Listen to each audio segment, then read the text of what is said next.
दोस्तों अस्सलाम वालेकुम, वेलकम टू इन्फॉर्मेशन वर्ल्ड। जानवरों से भरी इस दुनिया में कुछ ही जानवर ऐसे होते हैं जिनको इंसान अपने घर में पालता है। जंगल में मौजूद हर जानवर को हम अपने घर में नहीं पाल सकते, क्योंकि इनके खाने पीने और रहन सहन के मसाइल से लेकर हिफाजत की जिम्मेदारी के बहुत से मसले होते हैं। वैसे तो आम तौर पर पालतू जानवरों में आपने कुत्ता और बिल्ली जैसे जानवर तो ज़रूर देखे होंगे। हालांकि कुछ लोग इन चीज़ों से हटकर और थोड़े मुश्किल तरीके से ये सब करना पसंद करते हैं। दोस्तों, आज की वीडियो होने वाली है बहुत ही मज़ेदार। इस वीडियो को लास्ट तक ज़रूर देखना, जिसमें हम आपको दिखाएंगे कुछ खतरनाक और गैर मामूली पालतू जानवर जिनको देखकर आपके रोंगटे खड़े हो जाएंगे। वुल्फ। वैसे हॉलीवुड फिल्म अल्फा तो आपने देखी होगी, जिसमें इंसान और भेड़िए का नायाब पहलू दिखाया गया है, जिसमें वो एक दूसरे की मदद के लिए अपनी जान पर भी खेल जाते हैं। लेकिन अगर बात हकीकत की करें तो कुछ और ही कहानी होगी, मगर ऐसा नहीं है। ये रूस में रहने वाले इवान हैं, जो कि एक शिकारी हैं। एक दिन शिकार के दौरान उनको भेड़िए के 2 बच्चे मिले। उन्होंने सोचा कि भेड़िए के बच्चे मदद के बिना मर जाएंगे। वो दोनों को घर ले आए। दोनों को एक साथ पालना मुश्किल था, इसलिए उन्होंने एक बच्चे को अपने दोस्त को दे दिया और एक को पालने का फैसला किया। घर लाने के बाद भेड़िए का बच्चा इवान को काटने के लिए दौड़ा, लेकिन इवान ने उसके कान के पीछे एक जोरदार थप्पड़ लगा दिया। तब से भेड़िए ने उसे उल्टा रवैया नहीं दिखाया। इसका नाम सैरी है। आज सैरी 2 साल की है और 2 छोटे कुत्तों के साथ रहती है। इनके मालिक मानते हैं कि सैरी को पालने का फैसला लेकर कोई गलत फैसला नहीं किया।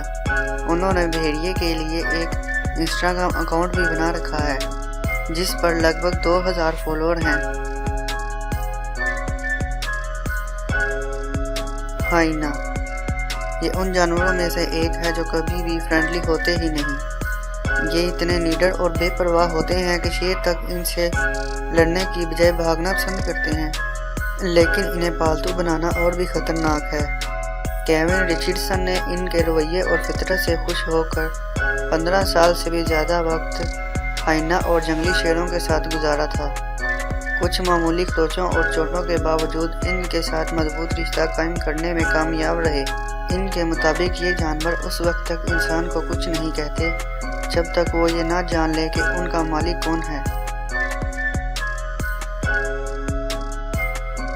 इसके अलावा नाइजीरिया में खाना बदोशों का गुरु है, जो कि इन जानवरों को पालतू बनाने और इनको कंट्रोल करने में माहिर है। ये उन्हें जंजीरों में बांध कर रखते हैं और सेफ्टी के लिए इनके मुंह पर कपड़ा बांध कर रखते हैं, और इनका कहना है कि ये जानवर इसका मज़ा लेते हैं। यहाँ तक कि ये लोग दावा करते हैं कि हाइना अपने ट्रेनर को गले भी लगाते हैं। लेकिन यहाँ मौजूद कुछ अमीर लोग हाइना को अपने बच्चों को लुत्फ अंदोज करने के लिए भी खरीद लेते हैं। लेकिन ज़्यादातर हाइना का इस्तेमाल उनका खेल दिखाकर पैसे कमाने के लिए किया जाता है। इनमें ख़तरनाक बबून और सांप भी शामिल हैं। इनके बच्चे भी इनसे नहीं डरते।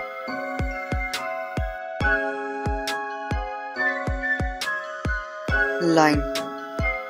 क्या जंगल का बादशाह खतरनाक शिकारी इंसान का अच्छा पालतू जानवर हो सकता है? सुनने में ही मजाक लगता है, जैसे हम खुद को ही इसका खाना बनने की दावत दे रहे हों। लेकिन ऐसे 1-2 नहीं बल्कि कई लोग हैं जिन्होंने उनको पालतू बनाकर साबित किया है, चाहे वो अमित शेख हो या केविन रिचर्डसन।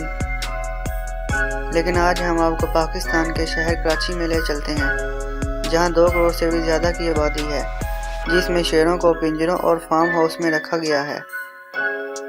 इस शहर में मौजूद 2 भाई हमजा और हसन, जिन्होंने एक शेर को तब से पाला है जब से वो 2 साल का था। ये इनके फार्म हाउस पर पैदा हुआ था। जब इसकी माँ ने इसे खिलाना पिलाना बंद कर दिया तो वो इसको अपने घर ले आए। इस शेर का नाम सिम्बा है। इनको कराची में आप इनके साथ ड्राइविंग करते हुए भी देख सकते हैं। इनकी आपस में बॉन्डिंग बहुत अच्छी है। अगर कोई अनजान शख्स इसको देखकर सीधा खड़ा रहेगा तो ठीक है, अगर वो शोर डालकर भागने की कोशिश करेगा तो सिम्बा उस पर हमला कर सकता है। یہ ابھی 5 کلو گوشت دن میں کھاتا ہے، لیکن اس کو چکن بالکل پسند نہیں۔ گریزلی بیئر، اسے نارتھ امریکن براؤن بیئر اور سمپل گریزلی بھی کہا جاتا ہے۔ بھالو ایک بہت ہی خطرناک جانور ہے۔ اس کو پالتو بنانے کے بارے میں تو سوچا بھی نہیں جا سکتا، لیکن کیسی اینڈرسن نے اس سوچ کو تبدیل کیا۔ ان کے پاس ایک پالتو بھالو ہے جس کا نام بروٹس ہے، جو کہ ان کے آگے پیچھے اچھلتا کودتا رہتا ہے اور ان کی بات بھی مانتا ہے، اور واقعی میں بہت پیارا بھی ہے۔ اینڈرسن کا کہنا ہے کہ بروٹس اپنے لمبے اور وزنی جسم کے باوجود ان کے ساتھ کافی تال میل بنا کر رکھتا ہے اور ان کو گلے بھی لگاتا ہے، اور وہ ان سے جڑا ہوا ہے۔ ان کا ماننا ہے کہ بھالو انسان کی طرح محسوس کرتے ہیں، اس لیے وہ اور ان کا بھالو آپس میں بہت اچھا تعلق رکھتے ہیں۔ اینڈرسن نے اس کو بچپن سے ہی پالا ہے، جب اس کی ماں چھوڑ کر چلی گئی تھی، یہاں تک کہ ان کی شادی میں بروٹس بیسٹ مین بھی بنا۔ تو دوستو، ویڈیو کو کرتے ہیں یہی ختم۔ ایسی ہی اور ویڈیو دیکھنے کے لیے ہمارے اس چینل کو سبسکرائب کریں اور اپنی رائے کا اظہار کمنٹ سیکشن میں ضرور کرنا۔ ملتے ہیں اگلی ویڈیو کے ساتھ۔ اللہ حافظ۔